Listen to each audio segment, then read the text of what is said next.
Hello guys, good morning, welcome back to my channel. તો આજે વાગી ગયા છે સવારના 10 અને મારું બધું જ કામ પડ્યું છે.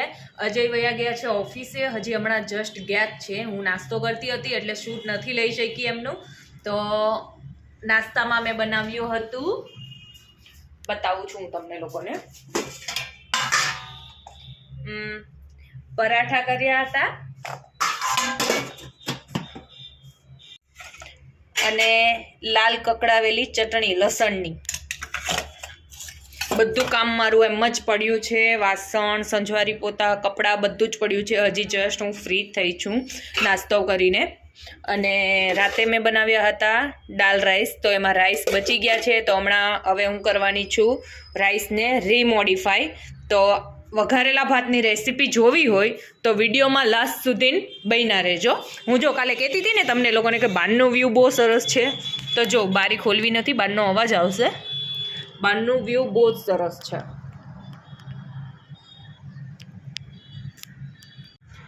તો કેવું લાગ્યું વ્યૂ તમને બહારનું?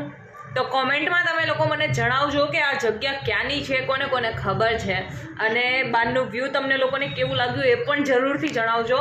તો હવે હું મારા ઘરનું બધું કામ પતાવી દઉં છું અને પછી આપણે મળશું વઘારેલા ભાતની રેસીપી સાથે.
તો બધું કામ પતી ગયું છે અને હું થઈ ગઈ છું ફ્રી. તો હવે આપણે શરૂ કરીશું વઘારેલા ભાતની રેસીપી. તો ચાલો.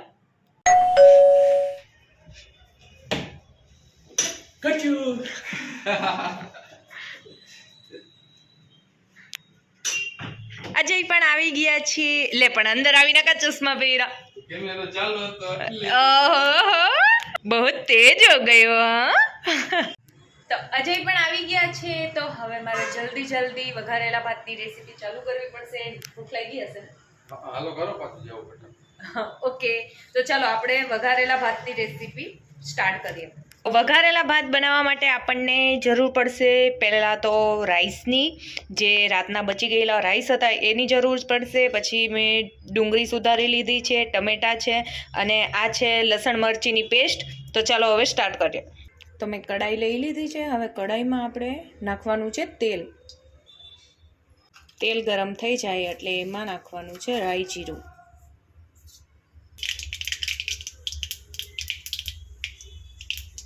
રાઈ જીરું આપણું ફૂટી ગયું છે. હવે એમાં એડ કરીશું લીમડો અને પછી ડુંગળી, અને ગેસની ફ્લેમ ધીમી કરી દેવાની છે.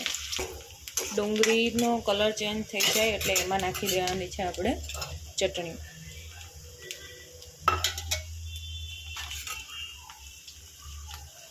ને સાથે નાખી દેવાના છે ટમેટા.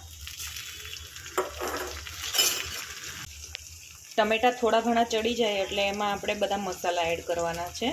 હળદર, મીઠું સ્વાદ પ્રમાણે, લાલ મરચું જેટલું તીખું કરવું હોય એ પ્રમાણે, ગરમ મસાલો. પછી એ બધું મિક્સ કરી દેવાનું છે. ટમેટા જ્યારે અધકચરા પાકી જાય ત્યારે આપણે આ જે રાઈસ હતા એ રાઈસ આપણે એમાં એડ કરી દેવાનું છે.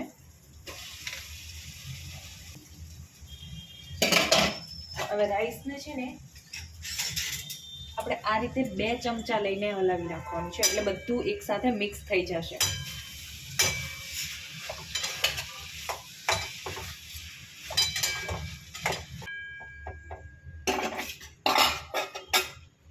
હવે આપણા રાઈસ ઠંડા હતા એટલે આપણે એને થોડી વાર ધીમા તાપે ગરમ થવા દેવાનું છે. આવી રીતના હલાવતું જવાનું છે, એને ઉપર નીચે કરતું જવાનું છે એટલે બધા રાઈસ થોડા મીડિયમ ગરમ થઈ જાય.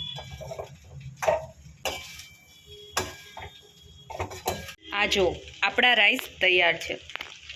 હવે આમાં ઉપર ધાણા ગાર્નિશ કરવાના છે, પણ મારી પાસે ધાણા છે નહીં લીલા, તમે એ રીતના કરી શકો છો. તો ભાત વઘારાઈ ગયા છે. હવે જમવા બેસી ગયા છે અમે લોકો. છાશ, આ નાઇટમાં થોડી દાળ બચી ગઈ હતી એ છે. આમાં પરાઠા છે એટલે ચટણી પણ લીધી છે જો ખાવું હોય તો.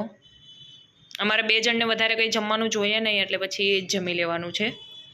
તો ચાલો હવે ટેસ્ટ કેવો છે એ તમને બતાવું. ચલો ખાઈને મને કહો અજય કેવું લાગે છે. કાઈ ન ઘટે. 10 સ્ટાર. 1 નંબર. મને હાલે ને માં ડટોડી. તડકો આવે છે, દ્યો મને મારચા. તારે ચાખવા પડે. બરોબર જ છે ને. મસ્ત.